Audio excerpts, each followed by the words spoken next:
So Vladimir Putin just continues to brutally mock Donald Trump on Russian state TV. Like we previously reported how Putin was just showing nudes of Melania over and over again as his hand-picked hosts would mock Melania and Donald Trump. Well, in the past few days, one of the things Putin's been doing is he's been calling Donald Trump Gramps. And he's been having his propagandists who host their version basically of the Hannity show say, okay, it seems like we need to help Gramps. Let us help you, Gramps. You're not going to be able to conquer Greenland, Gramps. We'll conquer it for you.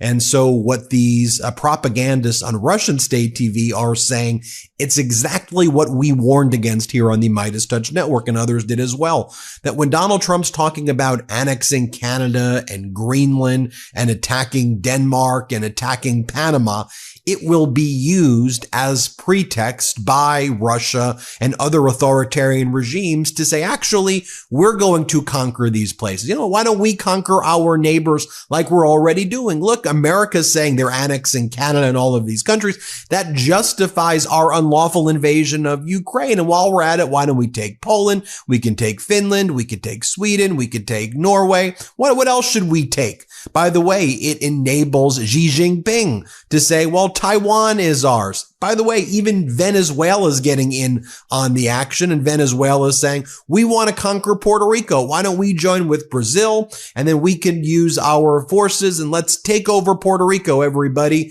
What are you going to do about it, Donald? This is the chaos and havoc that Donald Trump is already causing. So let me show you just a minute or so from this Russian state TV propaganda. I want to give you the disclaimer that that's what it is. We have the captions on the bottom. It's just important that we show you here what is actually happening so you can see it for yourself. That's why I give you the disclaimer. This is where they go on their primetime show calling Donald Trump Gramps this, Gramps that, and they use Donald Trump's words against him to support Putin's agenda of conquest. Watch this. Война в Арктике.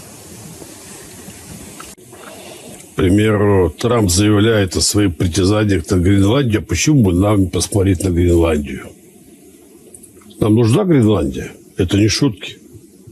Еще как нужна. Если Трамп-младший за миску баланды там кого-то купил радостно, и они готовы идти в Америку, то почему нельзя привезти несколько коробок из-под ксерокса набитых и эту тему закрыть раз и навсегда?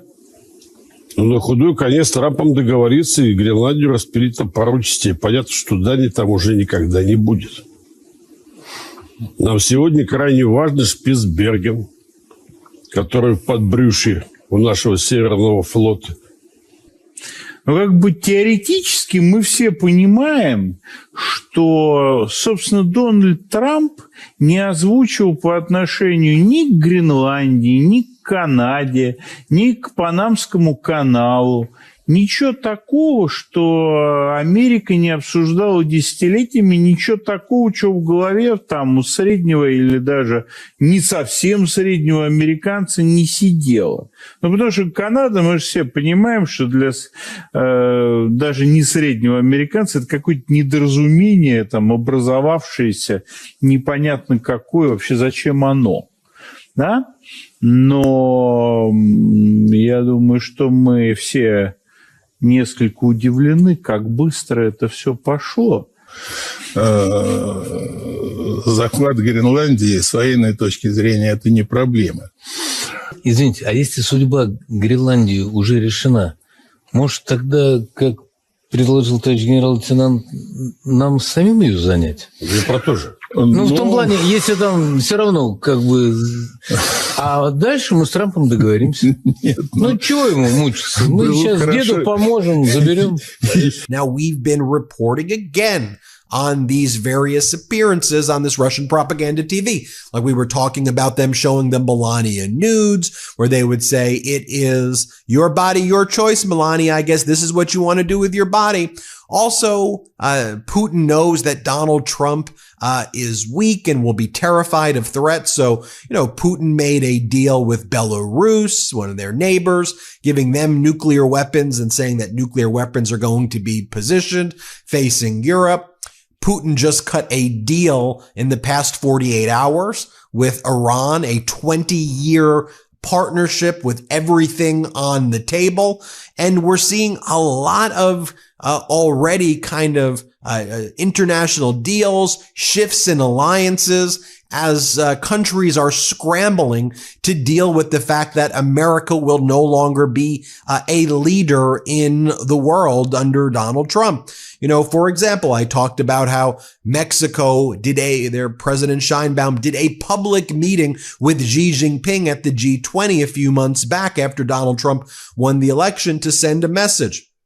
We'll just work with China, Donald, if you're going to try to screw us. We have other options. China's expanding the BRICS bloc of Brazil, Russia, India, China, South Africa, and they want us to join BRICS. We said we weren't going to join it before. We wanted to be good neighbors with the United States. But Donald, if you're attacking Canada and you're attacking Mexico and Panama, I guess we're going to have to look at new alliances. You have Mexico also doing another deal recently in the past 48 hours with the president of Guatemala, sticking up for Panama as well, as their sovereignty is under attack. And while all of this is happening, remember what Donald Trump's promise was. Donald Trump said in Ukraine there would be a peace deal in 24 hours. He said after the election. That didn't happen. So even if you assume Trump meant 24 hours after the election, after the inauguration, well, that's not going to happen. Donald Trump's envoy to Ukraine, Keith Kellogg, was on Fox, and he said we need at least 2,400 hours. Like 100 days. Give us 100 days, and then maybe, just maybe, we'll start to create a framework for something. But again, just showing how utterly weak and pathetic, Trump is already breaking the key promise that he would bring peace right away. Here, play this clip. So what we'll set the conditions for the president, and then he'll eventually get to a position where he'll be talking to President Putin and also President Zelensky as well. And I think they're going to come to a solvable solution in the near term. And when I say by the near term, I would like to set a goal on a personal level and professional level. I would say let's set it at 100 days and move our way back and figure a way we can do this in the near term to make sure that this solution is solid, it's sustainable, and that this war ends and so that we stop the carnage. And I think that's going to be very, very important to do. It's going to be important for our national security. It's a part of our vital national interest, and it's also good for Europe as well, and the globe as well. All right. While all of this is going on, there was also a trade deal between the European Union and Mexico. This trade deal was put on hiatus for nearly a decade, and they're renewing their relations in a big, robust way. So a lot of people now, or a lot of countries, are saying, look, Trump is weak, pathetic, rambling. He's going to cause a lot of damage. He wants to isolate the U.S. Let them be isolated. Trump's bluster, bravado, his threats against allies.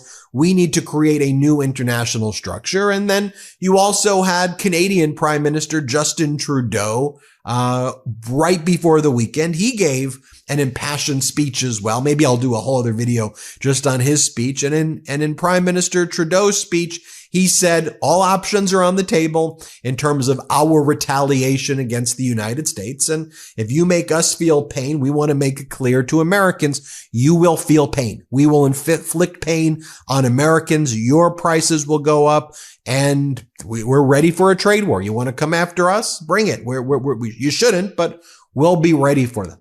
That's what's going on internationally. Wanted to give you a fulsome update.